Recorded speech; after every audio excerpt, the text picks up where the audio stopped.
$40,000. She's bought me a car. I have a client that's basically bought me a car. Hello guys, welcome back to Behind the Brilliance. I am Ashtyn. And I'm Danielle. And today we are talking about the complete opposite of what we went over last episode, okay? We are going to talk about what are we talking about? We're talking about why retention matters. And so basically, what did we talk about last week? Wait, retention in clients or retention in lashing? Well, both, because both matter. If your lash retention is good, then your client retention is going to be better. But what was the last time? Oh, client...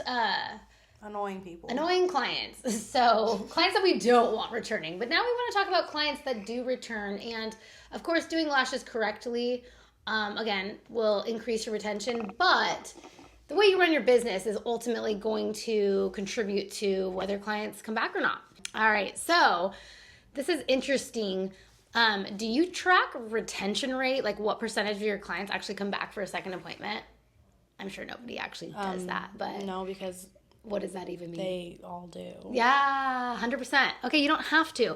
I feel like this doesn't even come up as a rate, but I think this is a really interesting thing that everybody should do for themselves, because one of the biggest things that I've noticed as a salon owner of many, many years is that some lash artists are just so much better at retaining clients because of their personality and their effort to retain, versus there are some lash artists who I love and think are great artists, but for some reason they're constantly taking new clients, which makes me think that they're not retaining the ones that came in.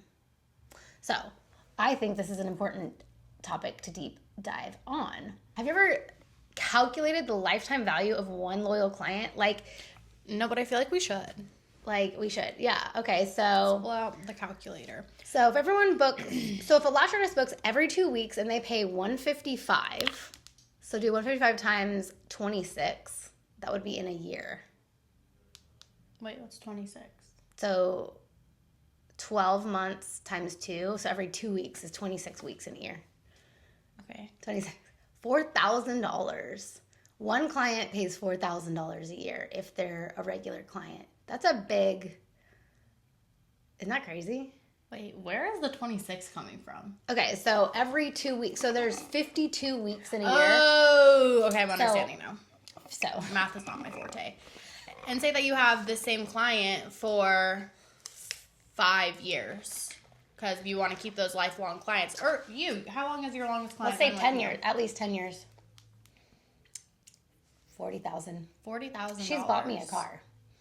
I have a client that's basically bought me a car, but I charge more than that, so I've made more money than that. $155 is a great price, though. Period. Anyways, that just goes to show that you want to keep these clients around because they're going to pay your bills, essentially.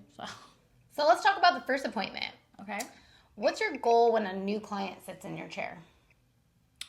Start forming a relationship with them, number one. So asking them all the questions, opening up to them also, because that's going to make them feel like this is not a one-way street. Effort goes both ways. You guys have to meet in the middle. Agreed. And also just so emotionally, that is my goal. I want to build that connection. I want them to trust me. I want them to have fun with me. I want them to know that I'm funny and a great time, because they're going to want to keep coming back and hanging out with me. But also, number two, making their lashes exactly how they want them and making sure that the lashes are perfection, or they're not going to come back. Yeah, and I think we can only do our best, right? So again, that starts with having good technique, knowing how to style eyes. You need a basic knowledge, right, to provide that, but then also over communicating even to the client that you're doing your best to try to get that perfect look. And if not, at the next appointment, you can dial things in, which is my little recommendation for all lash artists is don't forget to plant the seed that if there's something you don't like at this appointment, we'll totally handle that at the next appointment. That right there is guaranteeing they might come back versus wonder about their lashes and not come back to you. So I totally agree. So I do think that it's a good 50-50. You need to make sure that you're connecting with them. For example, my ultimate favorite client, I love her to death, and she literally has told me multiple times, I want to stop getting lashes and save money, but I can't because I have to come back and see you. Yeah, I love that. It really is about forming those Relationships. And I just think it's actually an added layer to just what we do in the salon business, period. It's like, some people don't need a beauty service. They want the whole experience. Like, obviously, we feel and look better with lashes, but I know my clients feel and look better when they come to see me too. Honestly, my days are full. My heart is so full. My cup is so full. Those relationships are really important. Absolutely. How do you make a first-time client feel special? I always say that it's important to, like, really know their first name. Like, yeah. Because I think when you're busy and you're booked and you, like, get a new client and you're just kind of, like, going through the motions, you don't realize, like, knowing who they are makes them feel special. And that was something I learned after, like, working at 5-star resorts was, like, I used to have instructions to address every client by their first name at least 5 times during their appointment. So, like, greeting them by their first name when they arrive, like, saying their first name is, when someone addresses you, Ashtyn, with your first name, it's just more intimate. So, I don't know. Yeah. That's, like, a little easy thing to make people feel special, but I also am a big fan of considering a new client kit and giving new clients a cleanser.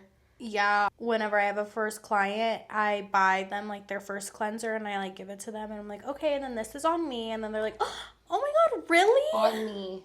This is on Which me. Is true, because you're buying them a cleanser, but yeah. But even if you just kind of fit that into your full set pricing and just say, this is on me, it's gonna, even if it technically isn't, like, you know what I'm saying? It is, like, though, because you have to buy them. Exactly. So, like, making sure that they know, like, this is on me, they're gonna feel special. Yeah, totally. And this doesn't make them feel special, but I do think for retention purposes, period, we're offering a service that requires maintenance. So I feel like you should never let a client walk out the door without at least offering to rebook them their appointment. You want to go? I think don't ask them. Tell them. Don't ask. Tell them. Yeah. And I personally love the urgency. Even if you aren't booked, you could be consolidating your appointments into one day. I feel like using the verbiage that, hey, my schedule is pretty full already, and all of my clients set up reoccurring appointments. So if you like this time slot, we might as well just book this every 2 weeks so that this is your time slot. Because, you know, if you do book your clients in advance like that, because all of my clients are 2 weeks reoccurring, that means nothing's changing. Like, my schedule is rock solid. So by even explaining that, I think urgency, don't ask. Yeah, like, as soon as they get up, they pay you, they're about to leave. Oh, wait, let's get you on the books really quick before you leave. They're not going to be like, no. Yeah. They're going to say, yeah. I mean, and if they say no, then that's fine too. I mean, I'm also a big fan of not forcing everything. So, yes, maybe not every single full set is your perfect, ideal return client. But until you're booked enough, I would say you want to make every client a return client until you don't want them anymore. And then you can go back and watch last week's video about firing a client. I agree. Do you do consultations before you start lashing? What do you ask them? I think consultations are one of the most important steps of a first appointment. I always begin with asking them, hey, have you had lashes before? If they have, I ask them what they liked about those lashes, what they didn't like about those lashes. If they haven't, I say, okay, what kind of set are you wanting? Do you want them full, or do you want them light, or do you want them natural? Do you want them dramatic? Then we kind of go into, okay, some people come in with a picture. I like when people come in with pictures, but for the purpose of, it's not going to look like that picture, but I want to know what they like about that picture. Do they like how dark the lash line is? Do they like how full they are? Do they like the length of it? Once I get, like, a good gauge on, like, the fullness, is there a specific length that you want? Like, where do you want the lashes to hit your eye? And then also, do you have, like, a purpose for these lashes? Do you want your eyes to look more open? Do you want them to look more closed? Do you want them to be more, like, cat-eyed, sultry? Like, what is the purpose? Most of the time, they don't really have that much of a care about that. It's kind of just, like, do what you think will look best on me, and that's when it comes to you as a lash artist to know how to style and shape. Yeah, agreed on consultations are important, and also just, like, conversationally, like, what are your expectations? How do you feel? I love to just ask, well, what do you want to look like when you walk out of here today? This is your everyday look. Let's remember. And I get agreed on pictures can give inspiration, but we always want to emphasize that any formula on any two people will look completely different. Yes. Because of anatomy. Totally agree. How do you set them up for success? What education or aftercare do you give them? Cleanser, teach them how to clean their lashes, tell them not to pull on their lashes, don't touch them, don't touch put with makeup fingers. on, or like don't put makeup on them, like no mascara. Yeah, I don't know why it's still such a thing that people don't tell their clients to wash their lashes. It's the wildest thing to me. We had a student in Monterey last month, and she's been getting lashes for years and years and years and has had so many different stylists, and she said that no one's ever told her to clean her lashes, because I was teaching her now that you need to clean your client's lash. She said she doesn't even think the girl she goes to right now cleans her lashes before she starts. So anyway, setting set your clients up for success. Give them a cleanser. Let them know that that's going to keep their lashes looking better. I even got to experience this myself just last week. I ran out of cleanser in Monterey. So my lashes were kind of dirty, and then I came home, washed my lashes, and they fluffed out so much. It makes a huge difference. I don't even wear makeup. I don't even wear anything on my face at all sometimes. So for my clean ass face to make my lashes dirty, like... Honestly, guys, you would be surprised because Danielle will look at my lashes and she'll be like, where did they all go? And then she'll wash my lashes before she fills them because I don't wash my lashes. Like, I'm horrible. But I'm self-aware, so it's okay. It cancels out if I'm self-aware. Anyways, she'll like wash my lashes when she's like filling them, and she's like, oh, so apparently they actually wouldn't have looked this bad if you would have just washed them. It's wild. I'm like, how are you so oily? Why are you so oily? Because I'm Asian. So she thinks it's funny that she doesn't wash her lashes, but who does her lashes? Which means I have more work to do, which means setting you up for success. Do I need to give you a cleanser? Do we need to like give you one? I have one. You want me to show you how to clean your lashes? No. I'm just kidding. That's the thing, guys. Like, I literally have a cleanser too at home. I have one here. Like, I am always here too. Like, you would think like, she manages wash our your inventory. lashes. I do. I have one in my shower. I have one on my sink. Like, I just don't. Like, I don't want to. I just don't. Don't you want them to look? You like a wet set? They look good. Yeah, they do. Yeah, they do. They actually look really good right now. I know. I've been really admiring them today. I know.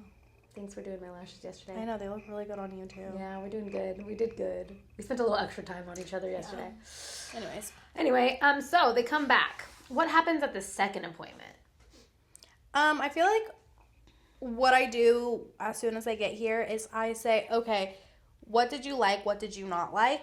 What do you want to change? Is there anything you want to change? Because I do feel like once you live with your lashes for like the 2 weeks, there are going to be some things that you're like, maybe I'd like this to be a little different. And if not, go you. Like, that's perfectly great too. But I do make sure that I ask, is there anything that you didn't like and anything that you would like to change out of your lashes? And then I will change it then and that's kind of like when you start building up to their ideally perfect lashes. Yeah, and building trust and like communication.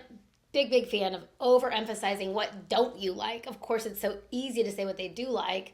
So what they don't like, and you know, after they've lived with them for 2 weeks, they might have noticed like, okay, this look a little heavy over here, or you know, they want them more in their inner corners or things like that. When does a client become a regular in your mind? I feel like after they come back like 2 or 3 times. Yeah. Sometimes I forget everything about them until they come to the third time. A client becomes a regular in my head when, like, I start remembering things about them. Yeah. You know what I'm saying? Yeah. Like, or, like, when I think about them, like, throughout the day. When you're at home at night just thinking about them, how is she doing? No, it is true. No, I think about really, my clients though. all the time, too. Yeah. Like, wonder what she's doing right now. Yeah, like, I literally am texting Devin right now about my boy issues. But like... They're like our friends. Literally. I think all my clients are all my best friends, actually. Literally, because, guys, I'm not even kidding you. I can't wait the whole 2 weeks to fill in some of my clients on my tea. So I actively, it's 2 a.m. last night, I'm sending one of my clients a voice memo. Because I'm, like, spiraling. I'm like, dude, you're never going to guess what happened. Because I can't wait another 2 weeks to tell her. Yeah. Like, she needs to know now. Yeah. We're involved in each other's lives. Deep. deep. Like, I know all of my clients, like, deepest, darkest secrets. Literally. I'm just gonna, so proud to just, be the keeper of the secrets. Zip it, lock it, and put it in your pocket. Ooh, I like that. Anywho, what changes in how you treat them after they've been a few times? I think that you should treat everybody the same and be fair to everybody, but I do think, like, how do you treat them after they've been in a few times? For example, like, some of my clients that I'm more surface level with, like, I'm just going to be like, oh, no. But, like, my clients that are, like, my tried or true, I'm like, okay, well, like, fuck you. I'm going to blow up your phone at 2 a.m. And what about it? So you're saying you're just more comfortable. Yeah. I do think it is important. And this, I feel like after the first appointment, I know there's actually some, tips about this later on, and we're going to wrap this part 1 up here soon. But, remember something about them that they said. Of course, it gets so much easier when they've been your client for a long time, and you know their kids' names, and you know their dogs' names, and, like, you literally know so much about them. But even, like, if you can remember by their second appointment something that they told you, I think that's kind of sweet too. And even if you have to, like, write it down. A lot of the times people will come in for the first time to get, like, their lashes done for a trip. Maybe even just write it down in their notes, like they just went on a trip. Yeah. And then when they come in, oh my gosh, how was your trip? Tell me all about it. That's going to be like, oh, wow, she really does pay attention and she knows, she listens. And I do think that that's an important aspect of building that relationship. Mm-hmm. So speaking of notes, do you take notes on your formulas for your clients? No. I don't either, but I don't really have new clients very much. But I do think if you are just starting or you don't think you can remember, I highly recommend, at least for a brand new client, write in your notes. I think that especially if you are a beginner lash artist, like me personally, I've done so many lash sets that, like, I feel like if I look at their lashes, I'm going to be able to remember what I did, so I don't really find it necessary, but as a beginner lash artist, it's probably a good idea to do that. Yeah, it's a good idea. It's never a good idea to forget, that's for sure, but it can happen to all of us. The drop-off point, where do most clients drop off in their journey? Honestly, I think when a person moves away. What is the biggest barrier to moving from appointment 1 to appointment 2? Well, if you're doing your job right, there shouldn't be one. I think there's a lot of situations where people do get lash extensions for a special occasion. Yes. And they were never planning to maintain them. So you have to give people grace sometimes that are like, hey, I know this is a lot of maintenance and time. Mm-hmm. So, but I also think that this is that turning point for how good of a lash artist are you, or how good are you of a service provider, because I do feel like I have had so many clients who never wanted a refill are still coming to me because 100. We connected that much. And that's where, hey, you can make the difference. But I also am a fan of, like, not pressuring, not saying people do this, but is almost like not a reverse psychology, but, like, if you're like, hey, look, I know it's a lot and I'm always here when you're ready for your next set. Like, being kind about it. Because I do think that, oddly enough, people are defensive and weird, and they treat clients very interesting when they're not getting what they want, or they're not getting the response that they want. Just in my experiences as well, I have noticed that some people, and I think this happens in all services, they're not really listening to the client. Like, you have to be so aware of their happiness. If they're constantly asking you, like, hey, like, can we do this? And you're just not fixing their issue. I don't know. I don't understand what's wrong with people for not doing what their clients ask, but this is a real thing.